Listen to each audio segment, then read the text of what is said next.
ሁላችሁም እንኳን ደህና መጣችሁ። ዛሬ ያው ተከታታይ ትምህርት ጀምረናል።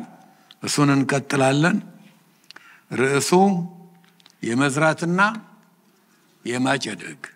የመዝራትና የማጨድ ሕግ ክፍል 2 ላይ ነን። ከእግዚአብሔር ቃል እናነባለን።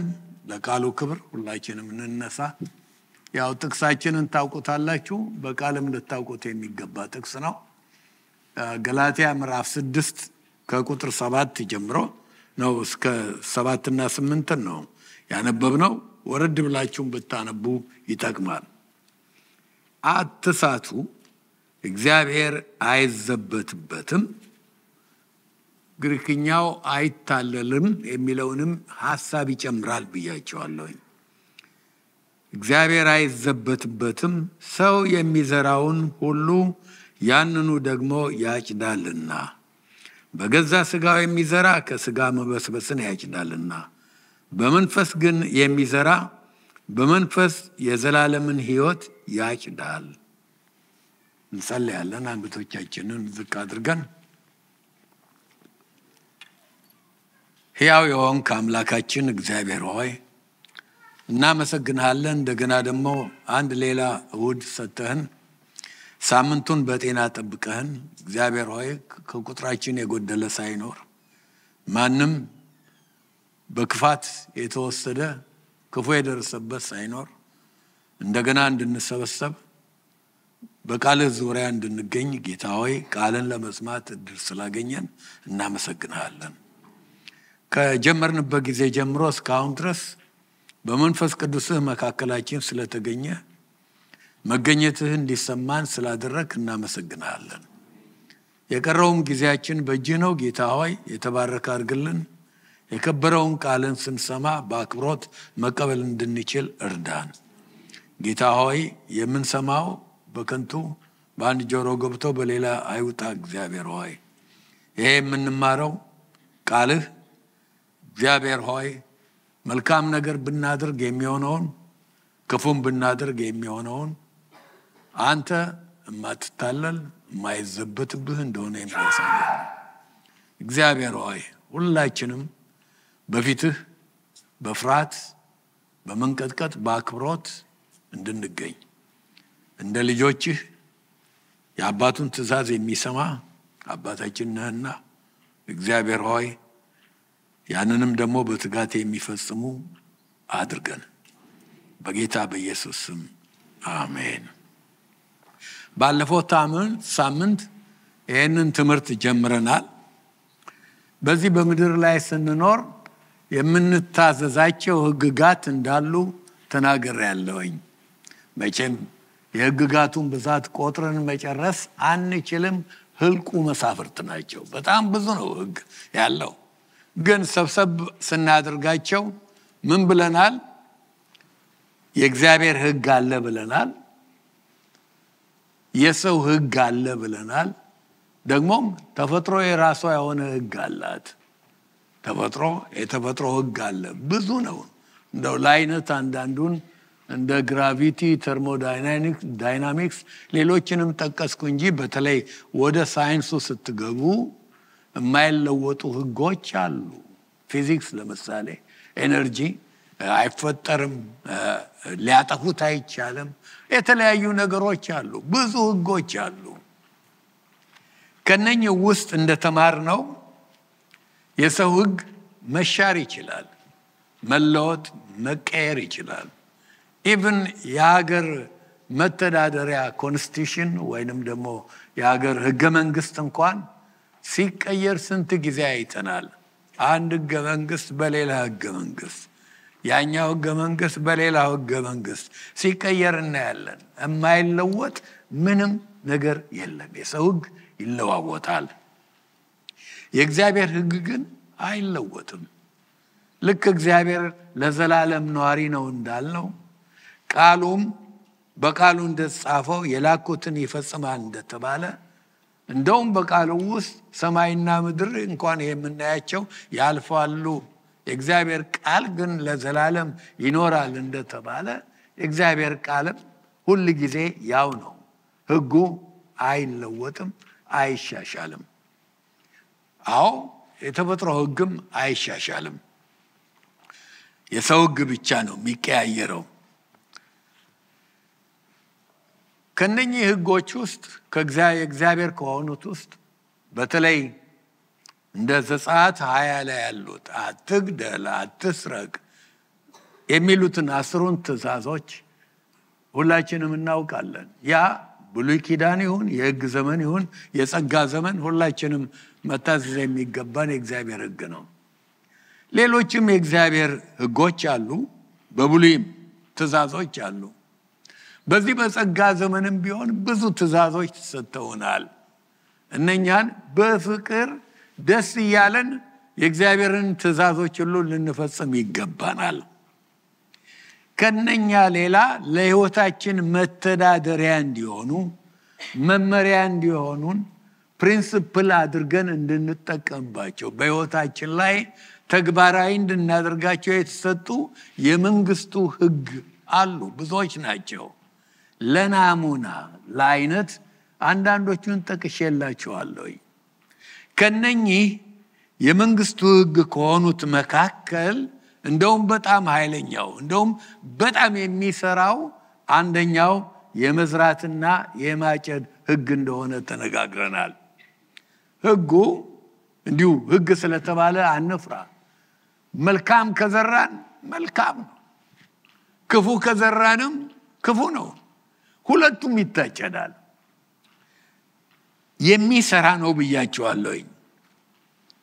የመዝራትና የማጨድ ህግ ለበየትኛውም ዓለም የሚሰራ ነው። አፍሪካ ብቻ አይደለም፣ አሜሪካም ይሰራል፣ ካናዳም ይሰራል፣ አውስትራሊያም ይሰራል። የትም ማምለጫ የለም። ህጉ በየትም ቦታ ይሰራል። ዓለም አቀፋዊ ህግ ነው። ዩኒቨርሳል ሎው ነው እንግሊዘኛውን ለምትፈልጉ።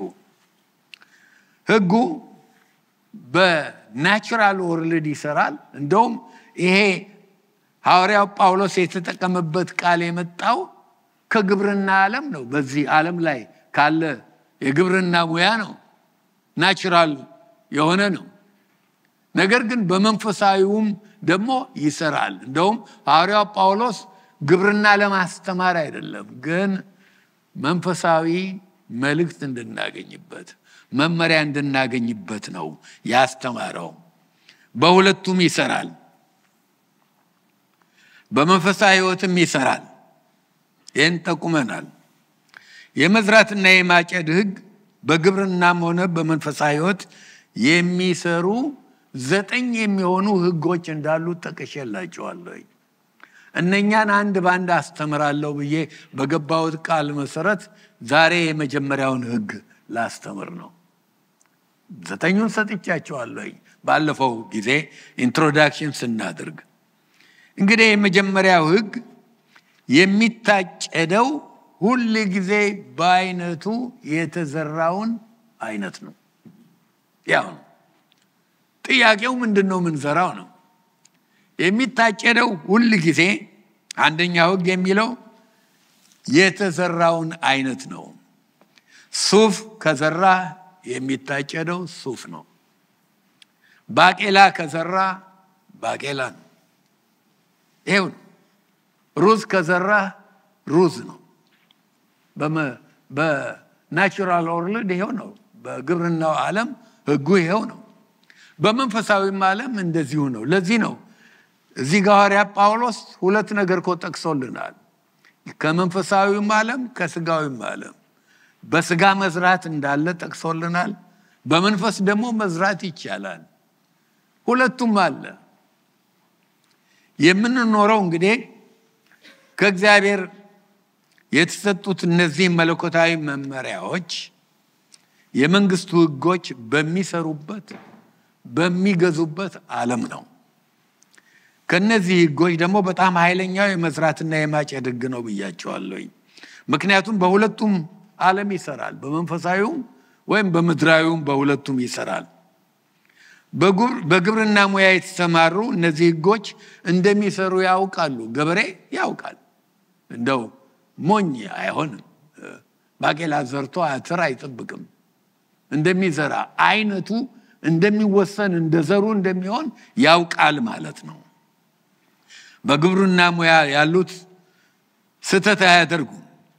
እኛ ግን መንፈሳዊ የምንሆነው ነን የምንለው ብዙ ጊዜ እንስታለን። ካፋችን የሚወጣው ቃል ዘር እንደሆነ አናውቅም። ዘር ነው፣ ይሰራል። ወይም ያ ብቻ አይደለም፣ የምናደርጋቸው ምርጫዎቻችን ዘር እንደሆነ አናውቅም። ምርጫዎቻችን፣ ውሳኔዎቻችን፣ የውሳኔዎቻችን ፍሬ እናጭዳለን። ስለምንም ነገር እንወስን። ጋብቻን በሚመለከት ይሁን፣ ስራን በሚመለከት ይሁን፣ መኖሪያን በሚመለከት ይሁን፣ በማንኛውም በሁሉ መንገድ ውሳኔዎቻችን፣ ጊዜያችን ዘር እንደሆነ አናውቅም። በምንድን ነው የምናጠፋው? ምን ላይ ነው የምንደክመው? ዘር ነው። ያ ብቻ አይደለም፣ ገንዘባችን ምን እያደረግንበት ነው? ግንኙነቶቻችን ዘር ነው። የተበላሸ ግንኙነት ካደረግን ውጤቱ ሰው ሁሉ ይሸሸናል፣ አይወደንም፣ ይፈራናል፣ ስለኛ ክፉ ያወራሉ። ዘር ነው። እምነታችን እንግዲህ ስንቱን ልንገራችሁ፣ ብዙ ነው። ይሄንን አናስተውልም። ህጉ ሰዎችን ሁሉ ይመለከታል። ደግሞ የዚህ ዩኒቨርሳል ከመሆኑ ሌላ አይመርጥም። አማኝም ብቻ አይልም። የማያምኑትን ስለ ክርስቶስ ደንታ የሌላቸውን ሁሉ ይመለከታል። ሁሉም የዘራውን ያጭዳል። ደሃና ሀብታም አይመርጥም። ወጣት ሽማግሌ አይልም። አሮጊት ኮረዳ አይለይም። ሁሉንም ነው የሚመለከተው። በሁሉም ህይወት ይሰራል። ሰው የዘራውን መልሶ ያጭዳል። እስቲ አንዴ በሉት፣ ሰው የዘራውን መልሶ ያጭዳል። ገበሬ ምስር ዘርቶ ድንች አይጠብቅም። ሎሚ ዘርቶ ብርቱካን አይጠብቅም። ማንጎ ዘርቶ ትርንጎ አይገኝም። ፖም ተክሎ ኮካ አይለቀምም። ስንዴ ዘርቶ ገብስ አይቻልም። በቆሎ ዘርቶ አጃ አይሆንም። እግዚአብሔር አይዘበትበትም። ሰው የዘራውን ነው መልሶ የሚያገኘው። ያንኑ ደግሞ መልሶ ያጭዳል። እንደውም መራርነትን ዘርተን ከሆነ ደስታን ለማጨድ አንጠብቅ። ጥላቻን ዘርተን ፍቅርን ስትጠላከርማ ፍቅር ውደዱኝ አይሆንም። መለያየትን ዘርተህ አንድነትን አይቻልም።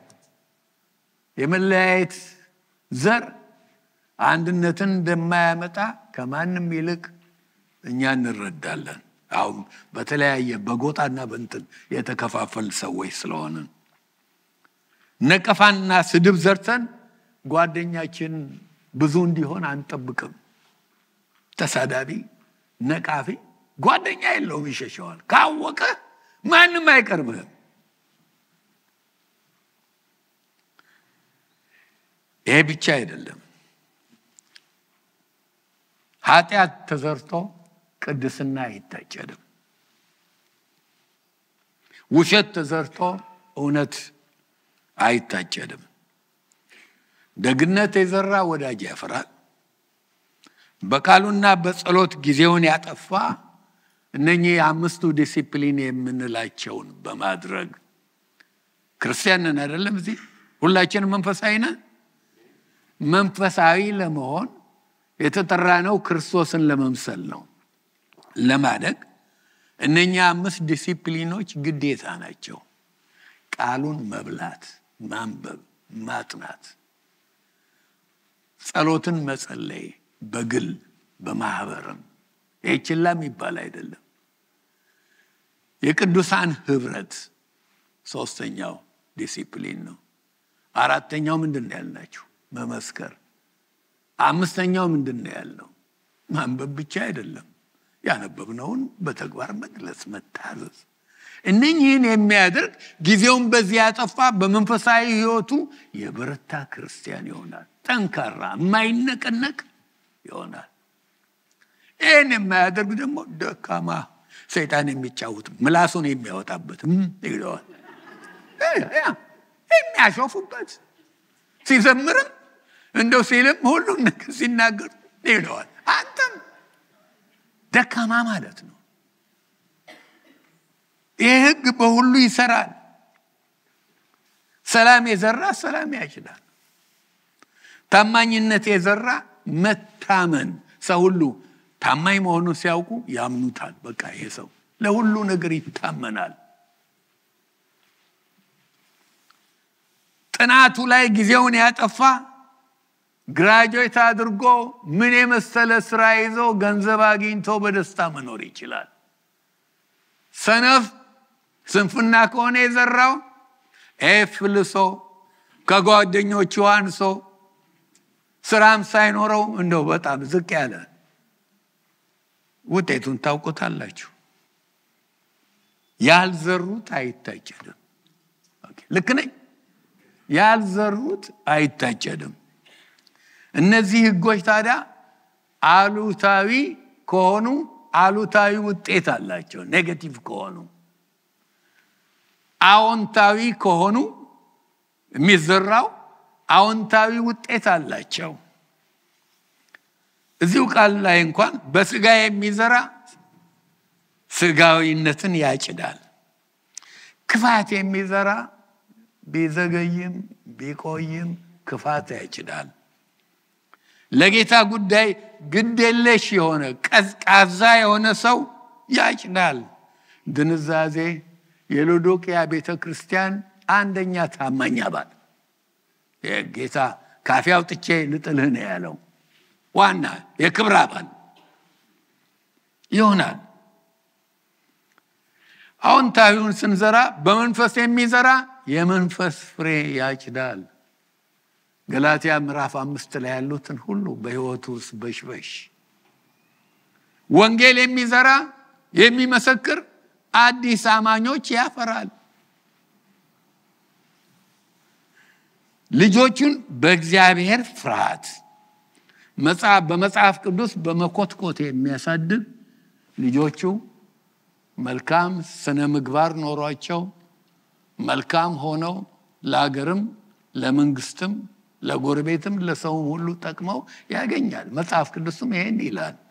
ምሳሌ 22 ቁጥር 6 የሚለው ምንድነው? ልጅን በሚሄድበት መንገድ ምራው፣ ልጅ ሳለ በሸመገለ ጊዜ ግን ከእርሱ ፈቀቅ አይልም። የተጻፈ ነው፣ ሕጉ ነው፣ የተዘራው ነው የሚታጨድ። አገራችን ሁለቱንም አይነት አሉታዊውንም አዎንታዊውንም የሚያሳዩ ታሪኮች እሱ ከተረጎመው አማረማሞ እኛ ወጣቶች ሆነን ብዙ ትርጉሞች የተረጎሙ ነው። መንገ ያውቀዋል። ስንቶቻችሁ ታውቃላችሁ? የድሮ ሰው አማረማሞ በጣም ዝነኛ ነው በትርጉም ስራ እና እሱ ከተረጎመው ውስጥ ማለት ነው ሳቅና ቁም ነገር 110 የኤዞፕ ተረቶች ይላል። ከዛ ውስጥ አንድ 3 ላንብብላችሁ። መጀመሪያ ውለታ መላሽ የአይጥና የአንበሳ ታሪክ ነው። ፔጅ 30 ውለታ መላሽ። አይጥ እንቅልፍ ወስዶት በተኛ አንበሳ ገላ ላይ ስትንሸረሸር ነቃና ይዞ ሊበላት ፈለገ። አይጢቱም እባክህ አትብላኝ፣ ምህረት አድርግልኝ፣ እኔም አንድ ቀን ውለታ እመልስልሃለሁ አለችው። አንበሳው አንቺን ብሎ ውለታ መላሽ በማለት ስቆ ለቀቃት፣ ግን አልበላትም። ያው ታረጋለች ብሎ አላመነም፣ ግን ቢሆንም ለቀቃት። ከጥቂት ቀናት በኋላ ዳኞች አንበሳውን በወጥመድ ይዘው በገመድ ከዛፍ ጋር አሰሩት። አንበሳው ከታሰረበት ሆኖ ሲያጓራ አይጧ ሰምታ ከተፋለች። እንደደረሰችም አንበሳው የታሰረበትን ገመድ በጥርሶቿ በጣሳ አንበሳው ነፃ እንዲወጣ ካደረገችው በኋላ በቀደም ዕለት ውለታህን እመልሳለሁ ብልህ ሳክብኝ፣ እኛ አይጦች ምንም እንኳን አነስተኛ ፍጥረት ብንሆንም ውለታ ይከብደናል አለችው። አንበሳ የዘራውን ቢበላት ኖሮ እኮ አትመጣለትም ነበር። ኦኬ፣ ሌላ እንዲሁ በብዙ መንገድ ልታስቡ ትችላላችሁ። ገጽ 62 ሌላ ታሪክ አለ፣ ብድር በምድር የሚል። ብድር በምድር ሁለት ሰዎች አብረው መንገድ ሲሄዱ መንገድ ዳር የወደቀ መጥረቢያ ያገኙ። አንደኛው መጥረቢያውን ብድግ ቢያደርግ ሁለተኛው እንዴት ታድለናል አለ። መጥረቢያውን ቀድሞ ያነሳው ሰው እየመለሰ አደረገና ምን ታድለናል ትላለህ? ታድለሃል በል እንጂ አለው። ጥቂት ጊዜ እንደሄዱ የመጥረቢያው ባለቤቶች በሩጫ ሲከተሏቸው አዩ። መጥረቢያውን የያዘው ሰውዬም ሰዎቹ እነርሱ ዘንድ ለመድረስ የሚገሰግሱ መሆናቸውን በመረዳት ጉዳችን ፈላ አለ። ጓደኛውም ቀበል አድርጎ ምን ጉዳችን ፈላ ትላለህ? ጉዴ ፈላ በላል። ሰው የዘራውን ያጭዳል አይደለም?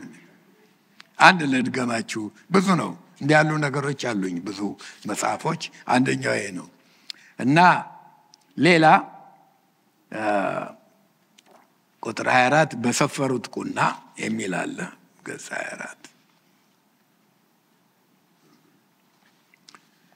ተኩላና ንስር አሞራ በጉርብትና በመኖር ወዳጅነታቸውን ለማጠንከር ተስማሙ።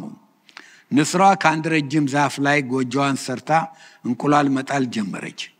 ተኩላም ከዚያ ከዛፉ ስር ከሚገኘው ቁጥቋጦ ውስጥ ግልገሎች ወለደች። ከዕለታት አንድ ቀን ተኩላዋ ምግብ ፍለጋ ተነስታ ሄደች። ንስሯ ረሃብ አጥቅቷት ኖሮ የጓደኛዋን ግልገሎች ሞጭልፋ ከጫጩቶቿ ጋር የዕለት ጉርስ አደረገቻቸው። ተኩላዋ ተመልሳ ብትመጣ ቤቷ ባዶ ሆኖ አገኘችው። ውለታ ፍራሽ ጓደኛዋንም የምትበቀልበት መንገድ ትፈልግ ጀመር። ምድር ላይ ሆና ወደ ላይ እያንጋጠጠች ከመሳደብ በስተቀር በሰማይ መብረር የምትችለውን አሞራ በምንም አይነት መንገድ ለማጥቃት ለመበቀል አልቻለችም።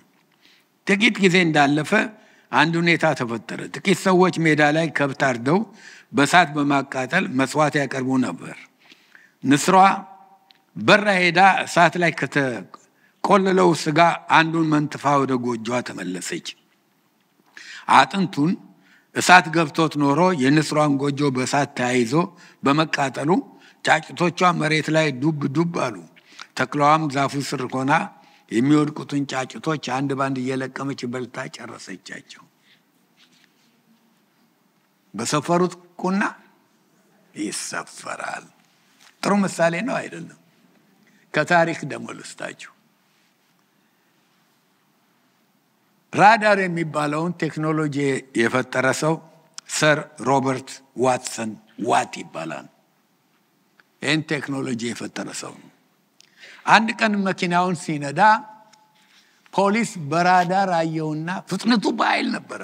ይሄ ሰውዬ ወይ ሰክሯል ወይ አደጋ ሊፈጥር ነው ወይ ወንጀል ሰርቶ መሸሽ ነው ብሎ አሳዶ ያዘው እና ይዞትም ያው የፊትኛ አሰረው። ገርሞት ይሄንን ጥቅስ ጻፈ። በእንግሊዝኛ ነው፣ በአማርኛ ለማቃናት ሞክራለሁ። ግጥሙን ግን ለማድረግ አልችልም። ምን አለ ሲጽፍ? ፒቲ ሰር ሮበርት ዋት a strange target of his radar plot, and this with others I could mention, a victim of his own invention. አይደለም እንዴ? የራሱ ኢንቬንሽን ምንድነው? ቪክቲም። ራዳርን የፈጠረ እሱ ነው። ሲያጠፋ ግን ምን አጨደ? በራሱ ራዳር ፖሊስ ይዞ አሰረው።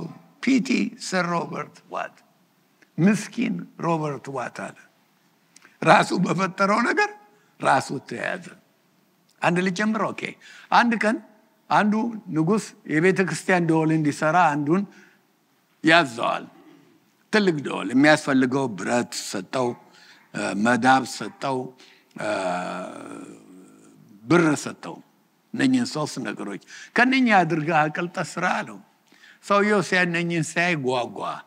ከሁሉ ሰራረቀና ትንሽ ነገር ጨምሮ ከመዳቡም ከምንም ትንሽ ጨምሮ ቆርቆሮ አብሮ አቀለጠና አንድ ላይ ደወሉን ሰራ። መጣ፣ ተገጠመ። ደውል ቢሉት ነገሩ የማይደውል ሆነ። ተጠራ። ያረ ይሄ ነገር አይደውልም አሉት። እሺ ብሎ ተጠራና ከትልቅ ዛፍ ስር ነው የተደረገው። መጥቼ እሰራለሁ ሲል ያው ይሄ እኮ ከጥሩ ነገር የተሰራ ስላልሆነ ነገሩ ላይ ወደቀበት፣ ጭንቅላቱን ፈተፈተው። አይገርምም? ይገርማል። አባቶቻችን ምን ብለው ይተርታሉ? ስራ ለሰሪው እሾህ ለአጣሪው፣ ሰው የዘራውን መልሶ ያጭዳል። ኦኬ። ሰው ሁሉ የእጁን ያገኛል። ጉድጓድ የሚቆፍር የሚምስ ለሌላው ነው የሚምሰው፣ ራሱ ይወድቅበታል። ለዚህ መጽሐፍ ቅዱሳዊ እውነት እስቲ እንፈልግ። መጽሐፍ አስቴር ውስጥ ጥሩ ታሪክ አታገኙ? ይገኛል አይገኝም? ማን ነው ያ ሰውዬ? ሃማ። ማንን ሊሰቅል ነው ተንኮል የሰራ መስቀያ ሁሉ ያበጀው? ሃማን አይደለም እንዴ? ለሃማ በሰራው መስቀያ ይቅርታ፣ ለመርዶክዮስ በሰራው መስቀያ ሃማ ተሰቀለ። ሰው የዘራውን ያጭዳል አያጭድም? መጽሐፍ ቅዱሳዊ ነው ነው። ልጨምር። ብልጮ ያዕቆብ ብልጥ ነው። ዘጸአት ምዕራፍ 29 ከቁጥር 20 እስከ 26 ላይ አለ። ከእናቱ ጋር ተስማማና ያው አይገባውም እኮ የኤሳውን ብኩርና ለመውሰድ ተንኮል ሰራ። ተንኮለኛ ነው፣ አጭበርባሪ ነው። እና ምግብ ሰርቶ አባቱን በምግብ አታሎ እንደውም የበግ ፀጉር ሁሉ ምናምን ላይ ለጥፎ ኤሳውን መስሎ አባቱ ያዕቆብ መሆኑን ሲያውቅ ትንሽ ገብቶታል እኮ። እንደው ቶሎ ብሎ እንትን አላለም እንጂ እንትኑን ተጠቅሞ ኢንስቲንክቱን ተጠቅሞ ወዲያው አላደረገም እንጂ እንዴ ሰውነትህ ኤሳውን ይመስላል ብሎታል እኮ። ድምፅህ ግን ያዕቆብን ይመስላል። ያችሁ ብናጭበረብር አንዳንድ ጊዜ አይሆንም፣ ግን ቢሆንም መረቀው። ኤሳው መስሎት የማይገባውን አደረገ። የአባቱ ምርቃት ተቀበለ፣ ሄደ። በቃ አይመለስም አንዴ ከተመረቀ። ኤሳው ቢመጣና እንኳን ቢናገር በቃ ምርቃቱን ሰጥቻለሁ አለው። ኤሳው እንደሚቆጣው ስላወቀ ይገለኛል ብሎ ፈራና ታሪኩን ያው ታውቃላችሁ የት እንደሚገኝ ቦታውን ሰጥቻችኋለሁ። ዘፍጥረት 29 እና ምን አደረገ? ሸሸ ወደማያውቀው አገር ወደ አንድ ዘመድ ቤት ሄደ። ያ ዘመድ ላባ ይባላል፣ ከብልጮም ብልጮ እና እረኛ ሁነኝ አለው። ለበረኝነት ተቀጠረ። ደሞዙ ምንድነው? ደሞዙን ሲስማሙ ልጄን ሰጣለሁ አለው። ራሔልን ነው የተስማሙት፣ በራሔል ነው። ልብ አድርጉ፣ ራሔልን። እሱ በቃ ራሔልን አገኛለሁ ብሎ 7 ዓመት አሽከርነት 7 ዋው። ሰርጉ ደረሰ፣ አገባ። ኃይሎ ጋር ተባለ። ምን አለ? ማታ ሙሽራይቱ ስትገባ አብረው አይደለም የመጣችው፣ ያው አባቷ ነው የሚያመጣለት። ሊያን አገባለት። ጨለማ ነው ታውቃላችሁ፣ አያውቅም። አብሮ አደረ። አቅፎ ያደረው ጠዋት ሲነጋ ሌላ ሴት ነች። አጭበርባሪው ተጭበረበረ አይደለም እንዴ? አታላዩ ተታለለ። ያ ብቻ አይደለም፣ እንደገና 7 ዓመት ለፋ አይደለም? ከዛ በኋላ ደሞዙን ሁሉ እየቀያየረበት። ስለዚህ ሰው የዘራውን መልሶ ያጭዳል። ይሄ ብቻ አይደለም። ይሄ ብቻ ነው ያጨደው። ልጆቹ አላታለሉትም። የሚወደውን ልጁን ዮሴፍን ሽጠው ምን አሉ? ልብሱን በጋርደው በደም ነከሩና አምጥተው ዮሴፍ በቃ አውሬ በልቶታል ሞቷል አሉ። የአባትየውን ልብ ሰበሩ፣ አጭበረበሩት። ሰው የዘራውን አጭበርባሪም ይጭበረበራል፣ አታላይም ይታለላል። ሰው የዘራውን መልሶ ያጭዳል። ሩትን ስታስቡ ምን ታስባላችሁ? ታማኝነትን ዘራች አይደለም? ክብርን አጨደች። መጽሐፍ ቅዱሳዊ ነው። ዮሴፍስ ቅድስናን፣ ንጽህናን ፖቲፋር ቤት ውስጥ ይሁን እስር ቤት ይሁን ሁሉ ጊዜ ኢንቴግሪቲውን ጠብቆ ለእግዚአብሔር ኖረ። ይሄ ነው የዘራው ዘር። ከፍ ከፍ አለ፣ ተሾመ፣ ከበረ።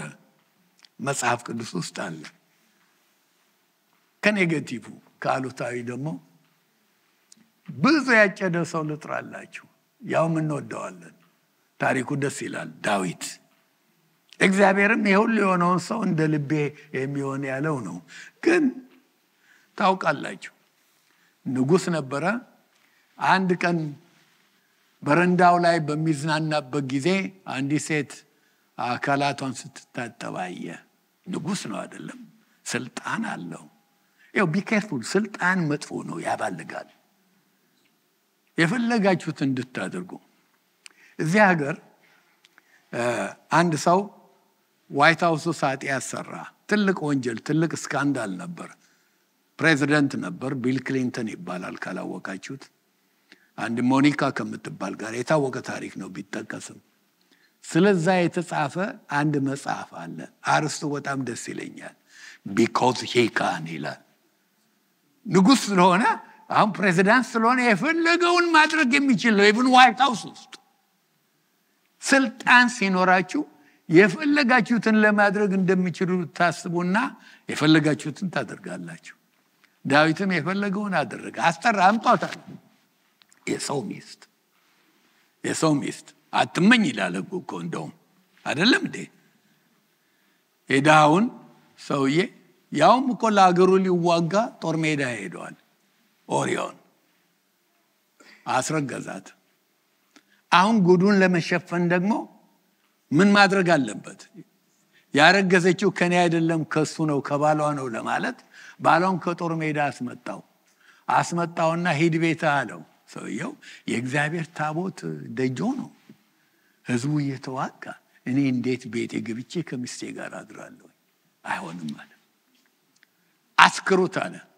ቢያስክሩትም ኦሪዮን ሰካክሮም ቢሆን እዛው ተጋድሞ ከቤተ መንግስት አልወጣም።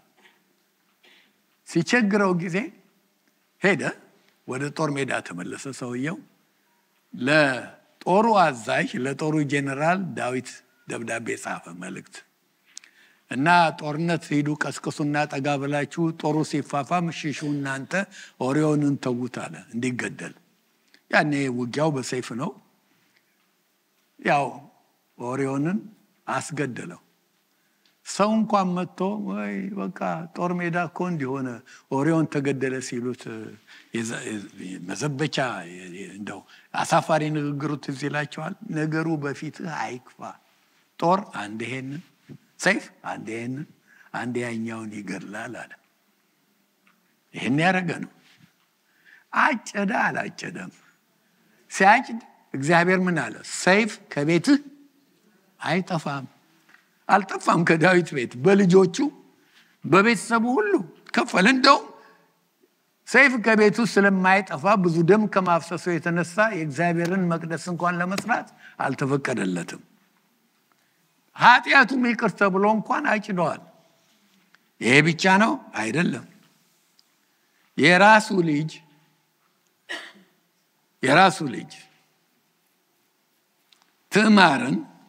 ትዕማር የምትባል ልጅ ነበረችው። ወንድሟ አሁንም የዳዊት ልጅ አምኖን የሚባል ውስጤ የማይገባውን በእህቱ ምኞት ተቃጠለ።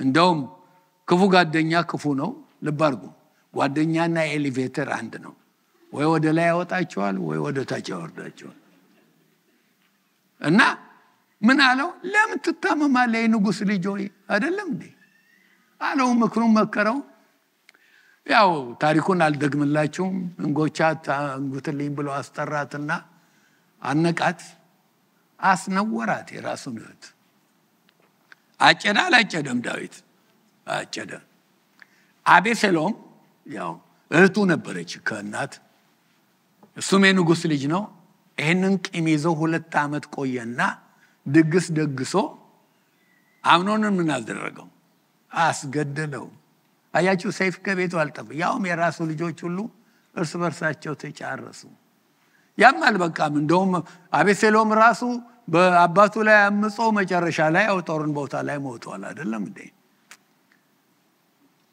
ንስሐ ገብቷል ዳዊት ግን አጭዷል በሚገባ ይታጨዳል ሰው የዘራውን መልሶ ያጭዳል ዘምሬን ስንቶቻችሁ ታውቁታላችሁ እስቲ ዘምሬን የሚያውቅ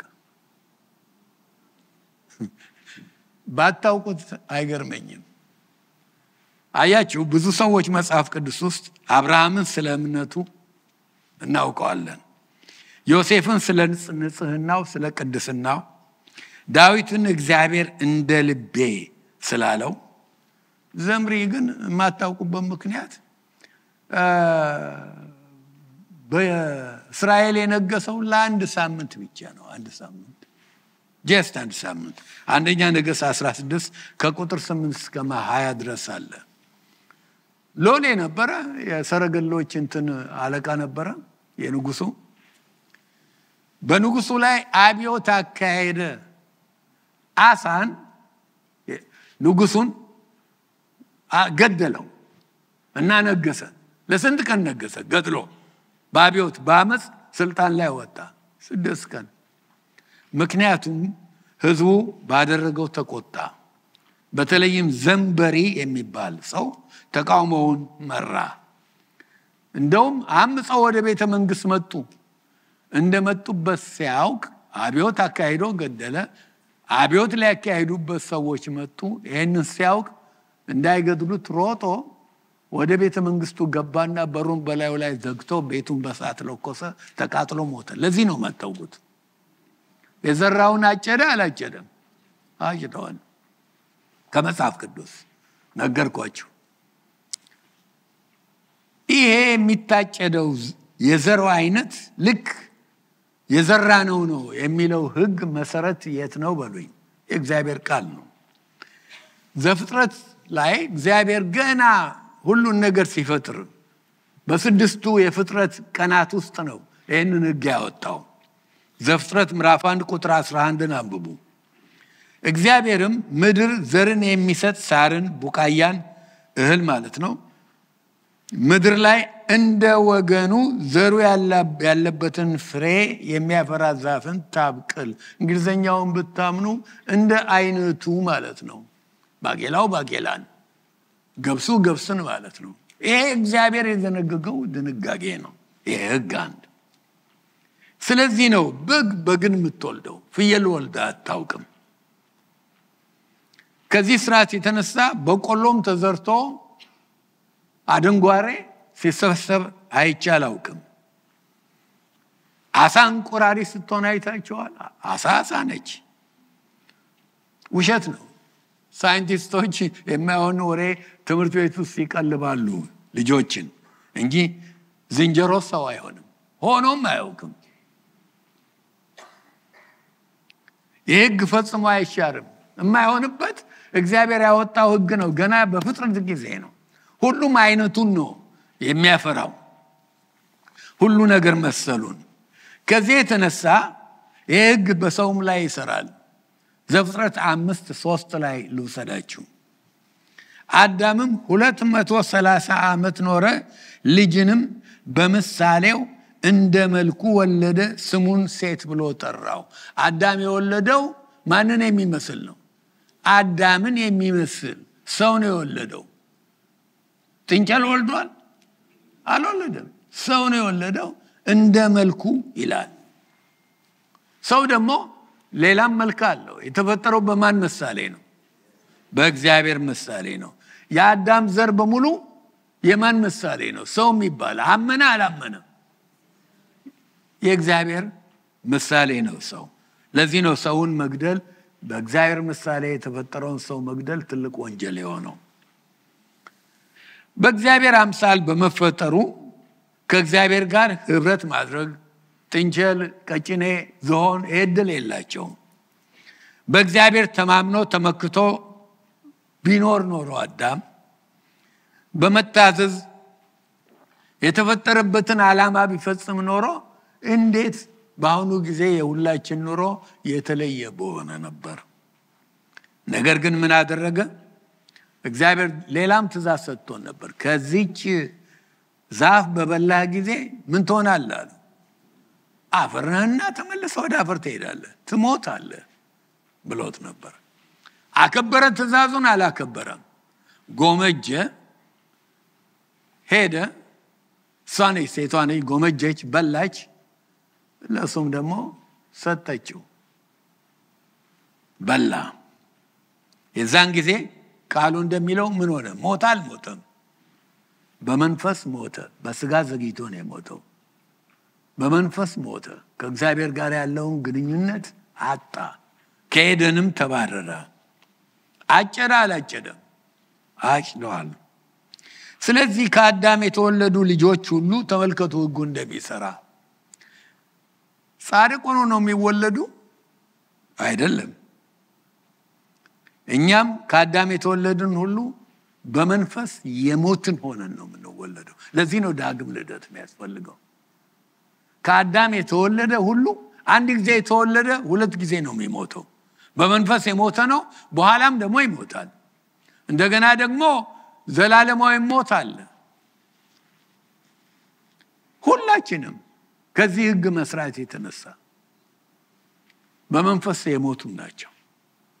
ከሱ የተወለደ ሁሉ ማንም ሰው የሚባል አንድ ኤክሰፕሽን ብቻ ፍጠሩልኝ፣ ምክንያቱንም ነግራቸዋለሁ። ማንን ነው ሕግ የማይመለከተው? ንጉሠ ነገሥት ክርስቶስን ብቻ ነው። ለምን? ዘሩ የማን ነው? ሆሊ ስፒሪት፣ ከመንፈስ ቅዱስ ነው የተሰነሰው። ሕጉ እሱን አይመለከትም። የቀረ ሁሉ የሞተ ነው። የአዳም ውሳኔና ድርጊት። ስለዚህ ሁላችንም ዲፎልታችን ምንድን ነው? ኃጢአት ነው። አዳማዊ ነን። ይሄ ነው ዲፎልት። ኮምፒውተር ላንጉጅ የምታውቁ ዲፎልታችን። ስለዚህ ክርስቲያን ስለሆንን አትሳቱ። ካልተጠነቀቅን ዲፎልታችን ምንድን ነው? ኃጢአት። ጥንቃቄ ያስፈልጋል። ግን ምን ይላል? አንድ ሰው በሌሊት መጣና ክርስቶስን ጠየቀው ስለ ዳግም መወለድ። ጌታ ምን የሚል መልስ ሰጠው? ኒቆዲሞስ ነው ሰውየው። ዮሐንስ 3:6 ላይ ከስጋ የተወለደ ስጋ ነው። በቃ ከአዳም ብቻ የተወለደ አዳማዊ ነው፣ ሆኖ ይቀራል፣ ፍጥረታዊ ነው። ኦኬ። ከመንፈስ የተወለደ ግን ምንድነው አለው? መንፈስ ነው። ስለዚህ ከመንፈስ መወለድ የሚባል ነገር መጣ። ሰው በሁለት መንገድ ኃጢአተኛ ነው። በተፈጥሮ ከአዳም ዘር በመሆኑ ኃጢአተኛ ነው። ደግሞ ሆነ ብለን በምርጫችን ኃጢአተኛ ነን። ግን መለወጥ እንችላለን አይደለም እንዴ? አሁን ክርስቶስ ስለመጣ በአንድ ሰው ምክንያት ኃጢአት ወደ ዓለም ገባ ይላል። አንድ ጥቅስ ላንብብላችሁ። ያው ሮሜ ምዕራፍ 5 ቁጥር 12 እስከ 18 በአንድ ሰው ምክንያት ገባ፣ ሞት ለሰው ሁሉ ደረሰ። አሁን ደግሞ በአንድ ሰው ምክንያት ደግሞ ጽድቅ ወደ ዓለም መጣ። በማን? በክርስቶስ። ስለዚህ እኛ ዳዊት እንደሚለው እናቴ በአመፃ ጸነሰችኝ እንደሚል በተፈጥሮ ኃጢአተኞች የሆንን በመንፈስ መወለድ እንችላለን። ዳግም ልደት የሚባል ነገር አለ። የዛን ጊዜ ክርስቶስን ስናገኝ ስንለወጥ ዳግም ስንወለድ ምንድነው የሚለው? የእግዚአብሔር ቃል ሁላችንም በቃል የምናውቀው ሁለተኛ ቆሮንቶስ ምዕራፍ 5:17 ማንም በክርስቶስ ቢሆን እነሆ አዲስ ፍጥረት ነው አሮጌው ነገር አልፏልና። ስለዚህ አዲስ ፍጥረት አለን። በመንፈስ መዝራት እንችላለን። ሰው የዘራውን ያጭዳል። በመንፈስ የመዝራት ችሎታ ተሰጠን። በአዳም ከመጣው እስራት የምንወጣበት መንገድ ተፈጠረልን። ጌታን ስንቀበል ያ ተፈጥሮ ይጠፋል ማለት አይደለም። ሁለቱም አለ። ግን ይሄኛውን ካወፈር ነው ያኛውን ጨቅኖ ረቆ ተገዛ ብሎ ሊያኖረው ይችላል። ደግሞ እንደው ብቻ ክርስቶስን ተቀብያለሁ ብለን ያኛውን ስጋን የምናደልብ ከሆነ መንፈስ ሁሉ ጊዜ እንደተጨቆነ ይኖራል በእኛ ውስጥ። ይሄን ተፈጥሮ አገኘን። እንግዲያው እናጠቃለን። ኃጢአትን ዘርተን ጽድቅ ለማጨድ አንጠብቅ። ትክክል ያልሆነ ነገር ሰርተን ትክክል የሆነ ነገር ለመሰብሰብ አንፈልግ። መለያየትን ወይም ጠብን ዘርተን አንድነትን ማጨድ አንችልም። ደግነት ምን ዘራ ደግነት እናይላለን። እኔ እዚህ ከተማ እንኳን ስኖር ይሄንን አይቻለሁ በሰዎች ደጋግ ሰዎች ለሰዎች በለቅሶ ጊዜ በደስታ ጊዜ የሚሳተፉ ሰዎች እነሱ ደግ ነገር ሲገጥማቸው ሐዘን ሲገጥማቸው ሲያጭዱ ነው ማያው አይደለም እንዴ? በሰዎች ያሉ መካከላችን እንኳን ሰው ችግረኞችን ሲያወሩጠው የሚደርሱ ያጭዳሉ። ገንዘብ ብንዘራ ገንዘብ እንሰበስባለን። ይቅርታ ብንዘራ ይቅርታ እንሰበስባለን። እንደውም ቃሉም ይላል ለሰዎች ኃጢአታቸውን ይቅር ብትሉ ነው የሚለው። ምህረት ብንዘራ ምህረት እንሰበስባለን። የምንዘራው የምናመርተውን ይወስናል። አባቶቻችን ሲመስሉ ውሸት ብንዘራ ውሸት ነው። አንዱ ልጁን ውሸት ለማስተማር ፈለገ አለች እናቴ ነች የነገረችኝ። ልጁም አባቴ እሺ ውሸት አባቱ ውሸተኛ መሆኑን ያውቃል። ውሸት አስተምረኛ ነው ለአንተ ብቻ ይሆን። አባቱም ይው ወደ ላይ እስቲ አንጋጠ ተመልከታ ነው። አየህ እዛ ሰማይ ላይ ነጭ ስንዴ በነጭ በሬ ይበራያል አለው። ልጁም ደግሞ ወዲያው ቀና ብሎ አየና ወይ አባብዬ ብቁ ገባብኛል ወዲያው።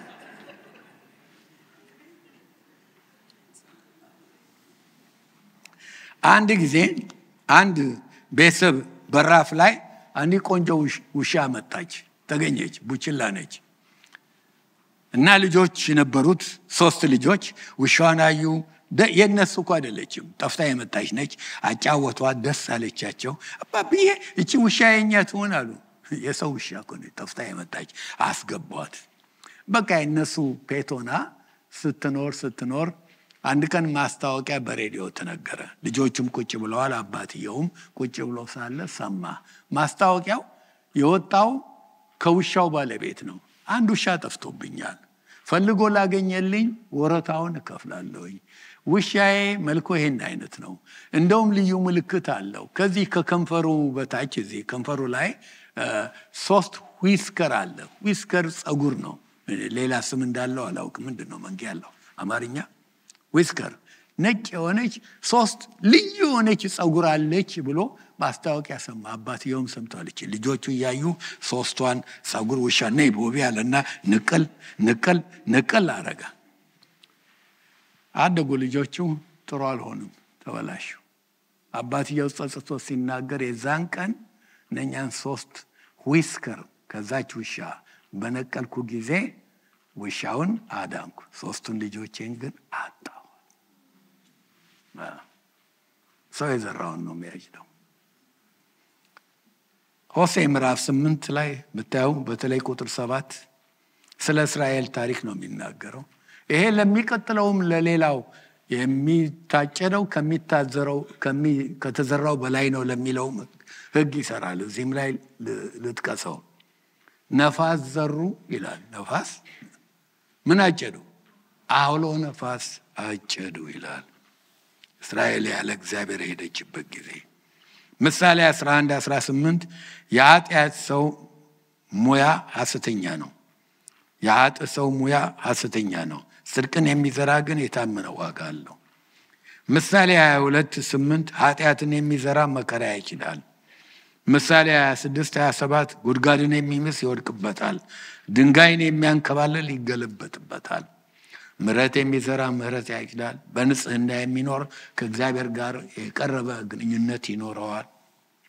ይቅርታን የሚዘራ ይቅርታ ያጭዳል።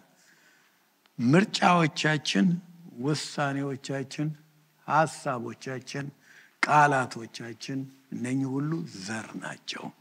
በሁላችንም እጅ ዘር አለ። ምን እየዘራሽ ነው? ምን እየዘራህ ነው? ምን እየዘራን ነው? ምን እየዘራው ነው? ዛሬ ዘሩን መለወጥ እንችላለን። አልሞትንማ፣ በሕይወት አለን። ከዛሬ ጀምሮ ትክክለኛውን እግዚአብሔር የሚወደውን መልካም ዘር ብንዘራ ያለፈው አልፈዋል። ላለፈ ክረምት ቤት አይሰራለትም። ወደፊታችንን ግን መዋጀት እንችላለን።